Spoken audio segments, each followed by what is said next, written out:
qui viennent tous deux de chez Aquadata. Vous avez M. Ronnie Flannery Guy. Ronnie. Alors, depuis 2007, M. Flannery Guy agit en tant que représentant d'Aquadata, responsable du développement des services dans l'ouest de l'Ontario et du logiciel à travers le Québec et l'Ontario.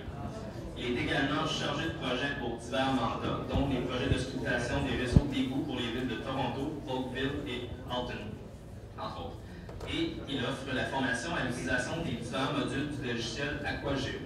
Il s'est joint à l'équipe d'Aquadata en 2000, occupant successivement les postes de technicien pour la collecte de données de terrain et responsable de la gestion des bases de données pour le département égouts, assurant la coordination des échanges de données et le contrôle qualité de celles-ci pour les projets de scrutation des réseaux d'égouts.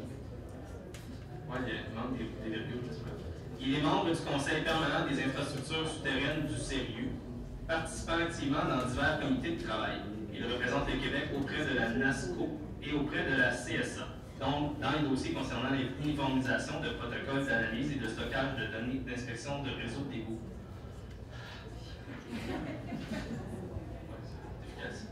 Alors, Mme Courtemanche est directrice du département de la géomatique chez Aquadata. Elle est détentrice d'un baccalauréat en sciences appliquées en ingénierie de l'Université McGill et d'un diplôme de deuxième cycle en système d'information géographique de l'Université du Québec à Montréal. Elle œuvre dans le domaine de la gestion informatisée des infrastructures urbaines depuis plus de 20 ans et est membre du comité de direction de l'Association canadienne des sciences géomatiques, section de Montréal, depuis plus de 10 ans. Mme Courtemanche possède une expérience très spécifique dans la structuration des données des réseaux d'aqueducs et d'égouts et dans l'exploitation des applications d'analyse des réseaux. Elle a été responsable de la réalisation des volets impliquant la conception, l'architecture, l'acquisition et la conversion des données d'infrastructures de villes majeures situées au Québec, en Ontario et aux États-Unis. C'est bon? Merci beaucoup. Donc, merci. Non, c'est le micro ici. Merci beaucoup d'être ici en si grand nombre. Donc aujourd'hui, on veut parler de l'approche, les outils, les astuces qu'on a pour la réalisation d'un plan d'intervention. Donc on va parler de notre expérience avec différents clients et différentes approches. Donc la présentation, on va faire la présentation de la firme pour ceux qui ne connaissent pas Aquadata. On va parler du nouveau guide du plan d'intervention. On va surtout parler du volet géomatique au plan d'intervention. On va parler de l'importance de l'intégrité des données. On a fait un projet pilote finalement pour le guide avec la ville de Gatineau, donc on va parler un petit peu des résultats et puis des astuces qu'on a eues par rapport à ça. Puis naturellement, on va parler d'outils experts AquaGeo pour vous aider avec les plans d'intervention. On va terminer ça avec une conclusion et une période de questions, si c'est nécessaire. Donc, permettez-moi de parler un petit peu de Aquadata. Donc, Aquadata se distingue par la collaboration entre ses départements de géomatique, d'opération, de recherche et développement et d'ingénierie. Fait que chacune des sphères d'activité apporte une collaboration pour trouver des solutions d'ingénierie qui sont performantes pour maximiser la saisie de données sur le terrain, puis gérer et valoriser les données par la géomatique, puis naturellement innover dans la recherche et développement. Notre logiciel AquaGeo est développé depuis plusieurs années, plusieurs villes l'utilisent, et puis est développé avec nos clients. Donc, on considère le feedback de chacun de nos clients, et puis on regarde l'alignement de notre développement, puis si ça a du sens, naturellement, on intègre les suggestions des différents clients. Le guide du plan d'intervention. Donc, premièrement, c'est le guide d'élaboration d'un plan d'intervention pour le renouvellement des conduites d'eau potable, d'égouts et de chaussées. Juste pour vous donner un peu d'histoire, vu qu'on est dans un groupe plus géomatique. Donc, on comprend que le premier guide a vu le jour en octobre 2005. Puis le but de ça, c'était de donner lieu à une orientation à privilégier et une méthodologie d'analyser afin d'établir la priorisation des interventions pour le renouvellement des conduites d'eau potable et d'égouts. Donc, le premier guide du plan d'intervention a été fait par le MAMRO, puis il y avait 9 représentants de milieux municipaux. La deuxième version du guide, si on veut, est sortie en novembre 2013, donc c'est quand même assez frais. Puis, il est élaboré dans le souci de répondre avant tout aux besoins des municipalités et en leur fournissant un outil pour élaborer la préparation de leur plan d'intervention portant sur l'eau potable, l'égout et, cette fois-ci aussi, la chaussée. Fait, la révision du plan d'intervention s'est faite avec un groupe de travail qui contenait 29 personnes qui venaient du milieu municipal, du domaine d'infrastructure et du MAMRO, naturellement. Fait, les objectifs principaux du guide, c'est d'assurer un meilleur encadrement pour l'appréciation de l'état des réseaux, d'intégrer les interventions de l'égout pluvial et de la chaussée de la même façon qu'on le faisait pour les autres infrastructures, puis de préciser un mécanisme d'établissement des priorités. Dans le nouveau guide, il y a certaines nouveautés, donc entre autres, l'inclusion des réseaux pluviales et de chaussées. Ça fait plusieurs fois que je le répète, là, fait que tout le monde va le savoir. Il y a aussi des nouveaux indicateurs, et puis je vais passer les différents indicateurs. Il ne faut pas en avoir peur, il y en a beaucoup plus qu'avant, mais l'idée, c'est de nous aider, nous, les clients, les gens qui doivent générer les plans d'intervention. Il y a aussi une notion pour les indicateurs qui deviennent obligatoires, d'autres qui sont optionnels. Il y en a qui sont locales, puis d'autres sectorielles. Fait que ça, c'est intéressant. Ça donne encore une fois plus de latitude aux municipalités à inclure des conduites et des infrastructures dans le plan d'intervention. La cotation va être standardisée. Donc, c'est des codes de 1 à 5. 5 étant la cote critique. Fait que ça se rapproche, si on veut, au protocole à l'égout. Ça va être plus facile, normalement, à suivre. Puis, il va y avoir une nouvelle façon d'identifier les segments qui ont besoin d'intervention. Puis, la nouvelle façon va être avec un arbre de décision. Donc, c'est quand même intéressant. La méthodologie qui est préconisée par le guide, c'est-à-dire les étapes que toutes les municipalités devraient suivre, premièrement, c'est Know What You Want. Hein? C'est d'avoir l'inventaire complet des infrastructures, des différents types d'infrastructures, finalement. Un coup qu'on a l'inventaire, c'est de faire l'auscultation, donc faire l'examen de l'État. Puis on sait que dans le nouveau guide, par exemple, il y a des prérequis. Par exemple, 90% des conduites ayant une vie atteinte ou ayant atteint leur vie utile, on va avoir besoin d'une auscultation. On va avoir besoin des inspections CCTV pour faire des recommandations d'intervention précises. OK? Bon, donc avec l'auscultation, naturellement, on va avoir une évaluation de l'État.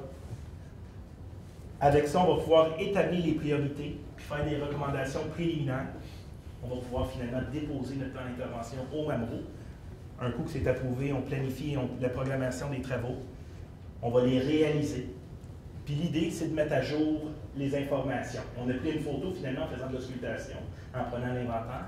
Mais l'idée, c'est qu'un coup qu'on répare, c'est de mettre à jour l'information pour continuer le cycle. C'est un cycle.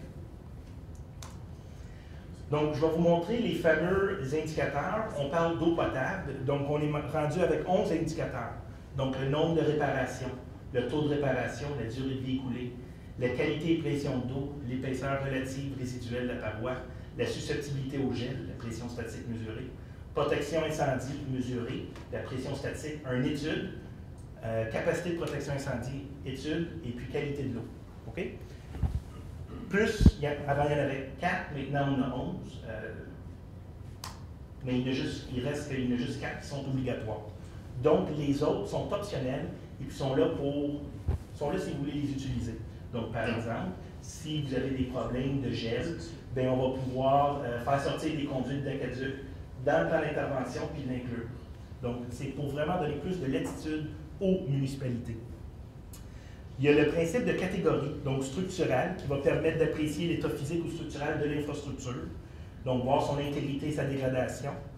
Puis, il y a aussi la catégorie fonctionnelle. Donc, c'est quoi la capacité à remplir les fonctions de l'infrastructure comme telle. Fait que par exemple, une conduite d'eau potable, as-tu la capacité de produire de l'eau de qualité, en quantité suffisante, avec une pression suffisante? Il y a aussi un niveau maintenant, donc niveau localisé ou sectoriel. Évidemment, quand l'indicateur est localisé, donc on sait précisément il est où, mais dans d'autres cas, on va pouvoir localiser un problème sans préciser quels sont les segments réellement à l'origine de la problématique. Fait que ce serait des cas où des études complémentaires plus approfondies pourraient être recommandées. Donc, on pourrait penser à des problèmes de pression statique. Au niveau de l'égout, on est maintenant avec 4 indicateurs. On peut considérer qu'il y en a 8 parce qu'ils se dédoublent. Donc, pour l'eau usée, pour l'eau pluviale, et puis les 4 indicateurs sont l'état structural, le nombre de refoulements, la déficience fonctionnelle et la capacité hydraulique. Sur ça, il y en a deux qui sont obligatoires, soit l'étude structurelle et l'efficience fonctionnelle. Tantôt, je parlais des niveaux, soit localisés ou sectoriels. Donc, le nombre de refoulements, ça devient un bon exemple d'un indicateur qui est sectoriel. On comprend quand on a un refoulement. Ce n'est pas nécessairement la conduite comme telle ou s'il y a un refoulement qui est en cause. Ça peut être en avant. Je voudrais juste pointer ici par rapport au tableau que vous voyez à l'écran, on parle des codes PACP. Donc, dans le guide, on parle que la nomenclature, le protocole d'évaluation devrait être le PACP. Puis pour les déficiences fonctionnelles, ce n'est pas nécessairement la cote opération et entretien qui devrait être utilisée, mais plutôt des défauts très précis, comme les racines, l'infiltration, l'incrustation, les niveaux d'eau avec bas fond. Il y en a d'autres, mais ce n'est pas juste la cote comme telle, c'est certaines anomalies. Il y a d'autres anomalies qui font partie de l'opération et entretien, qui sont considérées plus de type entretien, si on veut, qui ne sont pas inclus dans un programme d'intervention. Autre nouveauté, donc on avait parlé qu'on ajoutait la chaussée au plan d'intervention. Donc il va y avoir 4 indicateurs: l'état de la surface, la capacité structurelle, la susceptibilité au gel et le confort au roulement. Donc sur ça, il y en a un qui devient obligatoire, soit celle de l'état de la surface. On a entendu M. Champagne parler ce matin de l'État de Montréal. Donc eux autres qui ont la PCI, qui est une cote de 0 à 100, qui va être convertie en cote 1 à 5 pour remplir les critères de l'identifiant CH-1. Donc, je vais vous donner un survol du plan d'intervention. Je vais passer le microphone à Daniel Courtemanche. Bonjour. Bonjour, vous m'entendez bien, oui. OK, donc, ça c'est pour la théorie. Là, on a vu qu'en fait, pour faire le plan d'intervention, on voit que ça va demander beaucoup de données. Mais en fait, c'est la partie de la présentation maintenant, c'est pour vous donner des outils, des trucs et astuces qui sont disponibles pour justement réaliser ces plans d'intervention puis avoir un moins gros mal de tête, si on veut. Donc, je vais vous présenter un survol d'un guide qu'on a préparé avec le MAMRO, qui est un guide pour la caractérisation et la saisie des données des réseaux d'eau potable et d'égout. En fait, ça a été préparé pour le MAMRO, mais en collaboration avec la Ville de Lévis. Par la suite, je vais vous faire un survol aussi d'un projet qu'on a réalisé avec la Ville de Vaudreuil-Dorion, qui est un outil pour la saisie des données d'événements sur le réseau et pour que ces données-là soient géoréférencées. Et on va vous parler aussi d'Aquageo, comment ça peut vous aider. Donc, le guide du PICUM, en fait, c'est un guide qui vous aide à structurer vos données pour que les données, quand elles sont structurées, puissent répondre à différents besoins. Autrement dit, on va avoir une donnée. Cette donnée-là va pouvoir répondre au plan d'intervention, au modèle hydraulique, au programme d'entretien, puis au programme d'inspection. Donc, tout ça pour faire en sorte qu'on n'ait pas à aller piger dans différents systèmes, mais pour que la donnée provienne d'une même source. Et ce qu'on a fait quand on a monté le guide, on s'est assuré aussi que si, par exemple, on veut partir du SIG et aller nourrir des systèmes experts, bien qu'on est allé analyser les différents systèmes experts sur le marché au Québec pour pouvoir répondre le plus possible à ces différents systèmes-là. Donc, à l'intérieur du guide, on donne tout le détail sur comment structurer la donnée, mais aussi on donne des outils, des listes d'outils qui sont disponibles sur le marché qu'on utilise nous autres fréquemment pour nettoyer des données quand on reçoit des clients. Donc, on explique là-dedans les raisons pour lesquelles, mettons, tel ou tel outil devrait être utilisé, que ce soit ArcGIS ou avec FME ou d'autres outils. Puis aussi, là-dedans, ce qu'on explique, c'est qu'on a des outils, en fait, on a des listes pour valider la cohérence des données. Tout à l'heure, Karine parlait, mettons, d'un bris en 2010, alors que la conduite était installée en 2013. Ça, c'est un exemple. Dans le guide, on a peut-être, je dirais, plusieurs dizaines, même une cinquantaine de requêtes d'erreurs fréquentes au niveau des incohérences. Donc ça pourrait vous être utile. Aussi, au niveau des incohérences, et c'est quand même fondamental, c'est au niveau des attributs des conduites. On va parler de la véhicule d'une conduite, mais si, par exemple, je vous donne un exemple, mettons une conduite de fond de crise en 1981, il y a des bonnes chances que c'était peut-être 1918.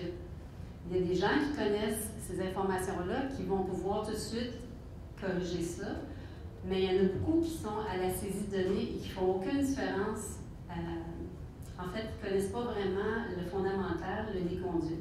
Ce qu'on a fait, c'est qu'on a fait une étude sur quel genre de conduites qui ont été installées au Québec depuis le début, puis on a tout résumé ça dans des tableaux au niveau de l'aqueduc et l'égout.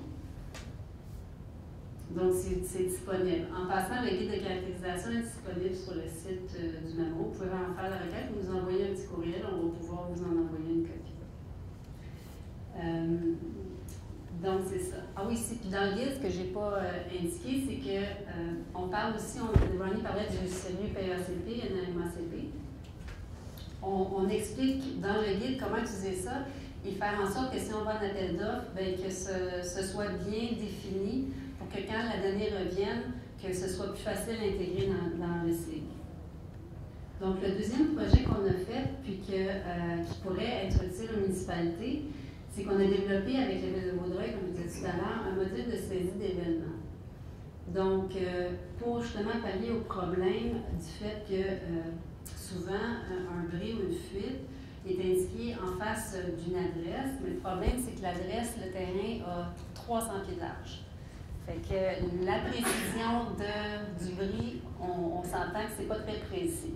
Fait qu'on a cogité un peu, puis on s'est dit, bon, si on pouvait facilement prendre le GPS de ce bris-là ou de cet événement-là, parce que c'est pas juste les bris, ça peut être un geste, ça peut être un refoulement, à ce moment-là, avec l'outil de collecte, on prend une photo et puis on saisit toute la donnée sur, par exemple, l'inventaire. Parce que là, on a ouvert, on en profite, on prend c'est quoi le diamètre, c'est quoi le matériau et c'est quoi la profondeur de la conduite. On a une photo, c'est finalement un peu les yeux de la personne qui est allée sur le terrain, puis ça donne une idée de ce qu'il y avait lorsqu'on a fait l'intervention. Donc, le but, c'était que cet outil-là puisse être soit récupéré dans un SIG à travers un export en chèque-fer, ou bien être intégré dans le système comme Aquageo via des outils d'import. Et cet outil-là, en passant, est gratuit. Donc, vous pouvez en faire la demande auprès du MAMO ou nous envoyer un courriel encore une fois, ça va nous faire plaisir. Donc, l'autre point que j'aimerais apporter au niveau des outils, trucs et astuces qu'on retrouve souvent dans les villes actuellement, puis là, le casse-tête est encore plus grand, c'est que pour répondre aux différents indicateurs, on voit ici, ça représente un petit peu genre des sous-systèmes, c'est-à-dire qu'à partir du C, qui est symbolisé par la terre ou bien le cadre, c'est qu'on a nourri des systèmes de modélisation hydraulique, des outils experts de diagnostic d'égout ou encore de diagnostic de bornes d'incendie, de chaussée, etc. On a différents systèmes dans lesquels on a des plaintes, des registres de refoulement, des registres de réparation, etc. Le problème, c'est que ces systèmes-là, à un moment donné, ont évolué et c'est de les mettre à jour par rapport en date d'aujourd'hui pour finalement les renourrir pour qu'ils puissent répondre finalement à cette mise à jour-là du plan d'intervention. Donc, ce qu'on préconise, c'est que finalement, que l'ensemble des outils experts soient directement reliés au SIG par synchronisation ou encore de façon encore plus idéale par un système expert dans lequel c'est vraiment intégré. La donnée utilisée par le système expert, c'est la même que la donnée du SIG. Donc, on a une donnée qui est exploitée par différents systèmes. Ici, ce qu'on voulait vous montrer par une petite vidéo, c'est l'importance que votre SIG soit en mesure de répondre aux besoins finalement de topologie. OK, on a le guide qui explique comment, mais aussi c'est lorsqu'on caractérise, pour ne pas avoir à passer à travers une liste de validation géométrique, c'est qu'à même la saisie de la donnée, par exemple si j'ai une conduite, bien qu'il y ait des règles intrinsèques dans le SIG qui fait que quand on rajoute une conduite, je n'ai pas le choix, ça prend un nœud amont, un nœud aval, ou en fait des nœuds d'extrémité, pour ne pas me retrouver avec une conduite non reliée qui va avoir un impact après dans mon modèle hydraulique. Parce que ça, c'est vraiment important. On s'entend ici que chacune des données ici est réutilisée dans des outils experts. Ici, on démontre dans la petite vidéo, c'est que, par exemple, la même chose, si je rajoute une vanne, ben, je veux m'assurer qu'elle soit parfaitement sur une conduite. Donc, pour ne pas me retrouver avec des éléments orphelins, quand je vais vouloir simuler la coupure d'eau par la fermeture d'une vanne, ben, à ce moment-là, je vais m'assurer que toutes les vannes soient bel et bien sur une conduite. Un autre élément important, c'est que lorsque je vais déplacer un nœud, donc je vais m'assurer que l'ensemble des éléments conduites reliés à ce nœud-là se déplacent. Et non seulement les conduites, mais aussi, comme on l'a vu, il y a les vannes qui sont déplacées, le bord d'incendie s'est déplacé. Donc tout ça, on veut qu'on reste dans un tout cohérent. Alors, l'expérience du projet pilote qu'on a fait avec la ville de Gatineau, en fait, la ville utilise déjà Aquageo depuis quelques années déjà, puis elle a l'ensemble des modules, pratiquement tous les modules du logiciel. Donc, c'était quand même assez facile de faire la mise à jour. On a fait par synchro. En fait, on a fait une mise à jour de la base de données et le projet couvrait l'île de Hull. Donc, qu'on s'est rendu compte là où c'était un petit peu plus compliqué, c'est que lorsqu'on a voulu analyser les plaintes au niveau de l'indicateur EP5, les plaintes de qualité d'eau, ici c'est une thématique de toutes les plaintes avec les types, c'est-à-dire qu'on a les plaintes de type eau brouillée, problème de goût, problème de couleur, là où on a fourni du lait de bigone à des clients. Donc, là, on s'est rendu compte qu'on ne pouvait pas faire un plan d'intervention basé uniquement sur ces plaintes-là.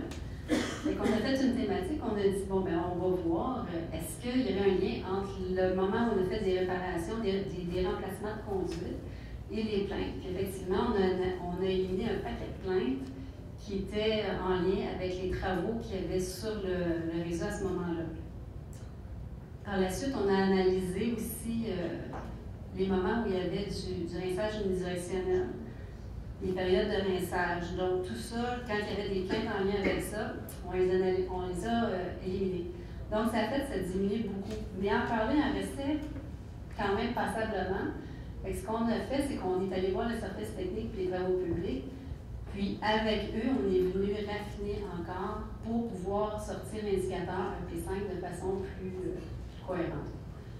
Aussi, pour les plaintes de pression d'eau, on a fait quelque chose de quand même similaire en récupérant les données d'inspection de pression statique et dynamique par leur inspection qu'ils avaient sur le réseau. Et puis encore là, il y a beaucoup de plaintes qui ont été éliminées. Par la suite, lorsqu'on a étudié en fait, on a voulu générer l'indicateur EP6, qui est la susceptibilité au gel. La seule information qu'on avait encore là, c'est l'adresse en face de laquelle le dégel a eu lieu, finalement. On a été obligé de faire le dégel. Puis là, on voulait savoir si c'est important dans le nouveau guide, il faut faire la distinction entre l'entrée de service et la conduite principale. Donc, on s'est rendu compte que c'était pratiquement impossible. En fait, cette information-là n'était pas là. Donc, encore une fois, il a fallu aller rencontrer les gens des travaux publics pour qu'ils confirment qu'effectivement, la plupart du temps, c'était vraiment des gels d'entrée de service. Donc, en gros, l'expérience avec de la réalisation du projet pilote avec la ville de Gatineau, au niveau géomatique, parce qu'il y a eu d'autres conclusions au niveau ingénierie, mais ça, je vous laisserai ça dans une conférence d'infra. C'est vraiment important, de mettre à jour votre donnée au tout début de la réalisation du plan d'intervention, au niveau des bouclages, des réhabilitations, etc., pour pas que ça ressorte. Le détail de la saisie des informations sur le terrain au niveau des événements, c'est vraiment très important pour vous éviter un casse-tête d'analyse de données par la suite. Mais ça va quand même toujours demeurer important de corroborer avec les différents services techniques et l'ingénierie de travaux publics. Effectivement, cette donnée-là, est-ce qu'elle est valable? Est-ce qu'il n'y a pas des informations qu'on devrait éliminer? Puis la collaboration entre les différents services de la géomatique et des travaux publics et des services techniques, c'est absolument nécessaire. On a vu qu'on avait besoin de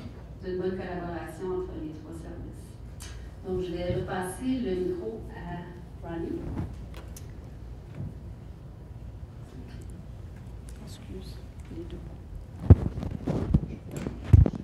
Il faut les deux, ça? Oui. Donc, on va vous montrer l'outil Expert qui est implanté à la ville de Gatineau. Donc, c'est le logiciel Aquageo. Donc, le logiciel Aquageo, c'est un logiciel qui est disponible en standalone ou de façon intégrée en tant qu'extension dans ArcGIS.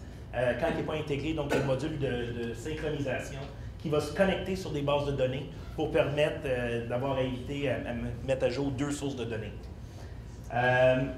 Les différents modules qui ont été nécessaires au niveau de la gestion pour les indicateurs reliés à la gestion, donc il y avait le module gestion de conduite et de regard, donc au niveau de l'égout. Il y avait aussi des modules au niveau de l'aqueduc, donc la gestion de bombes d'incendie, les gestions de conduite. Puis ça, c'est des modules qui vont gérer les inspections de bombes d'incendie. Donc, on va pouvoir storer, consulter les pressions statiques, par exemple. On va pouvoir calculer les taux de bris avec ces modules-là.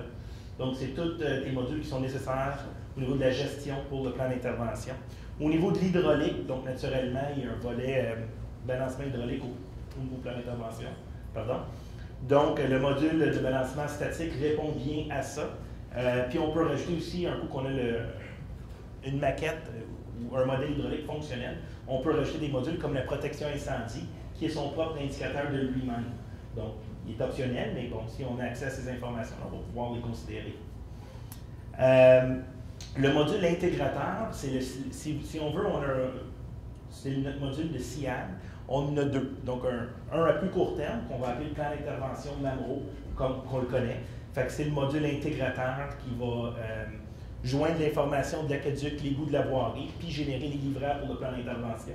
Mais il y a aussi le plan stratégique d'investissement. Donc, c'est ce que M. Champagne a discuté ce matin. Donc, le volet inframodex. Fait qu'on va pouvoir nourrir le plan stratégique financier, d'investissement plutôt. Fait que ça, c'est intéressant. Ce qu'il faut aussi garder en tête, c'est que, bon, quand on s'embarque dans cette gestion de données-là, dans le plan d'intervention, c'est que le tronçon d'aqueduc, finalement, c'est plus juste un dessin, c'est certainement pas juste du CAD, mais c'est pas juste une ligne avec des attributs. Cette conduite-là va venir nourrir beaucoup d'autres outils, okay? Des logiciels experts. Comme par exemple, on va storer des bris dessus. La conduite va peut-être être reliée à un programme de rinçage unidirectionnel. Donc, c'est un certain entretien qu'on veut garder le lien. Il va y avoir des données hydrauliques. Donc, la conduite, si j'ai une modification à apporter, je veux m'assurer de ne pas la supprimer, mais plutôt juste changer ses caractéristiques. Peut-être son heure amont, son heure aval, peut-être la scinder, la fusionner. Ça, c'est tous des outils qui sont déjà dans nos outils, dans nos solutions. Naturellement, un coup que les données sont là, l'outil expert va permettre des calculs de cotes, des indices pour faire des cartes thématiques, puis différents types de rapports. Au niveau de l'égout, c'est la même chose. On comprend que le tronçon d'égout, lui, il peut avoir des historiques de refoulement.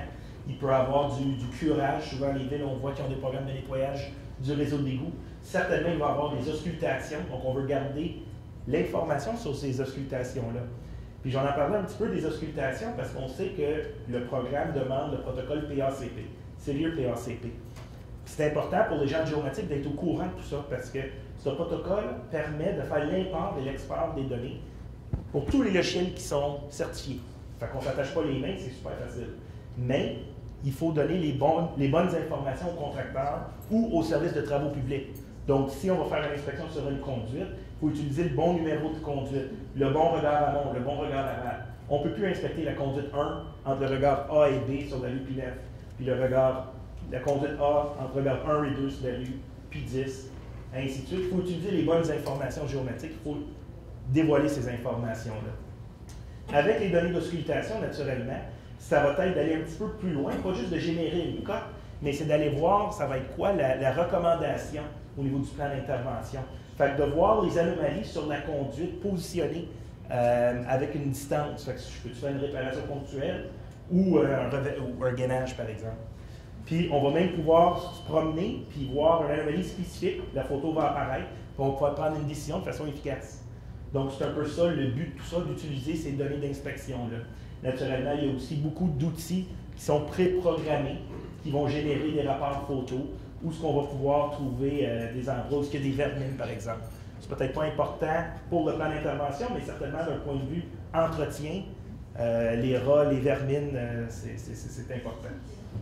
Je vais juste leur montrer un autre.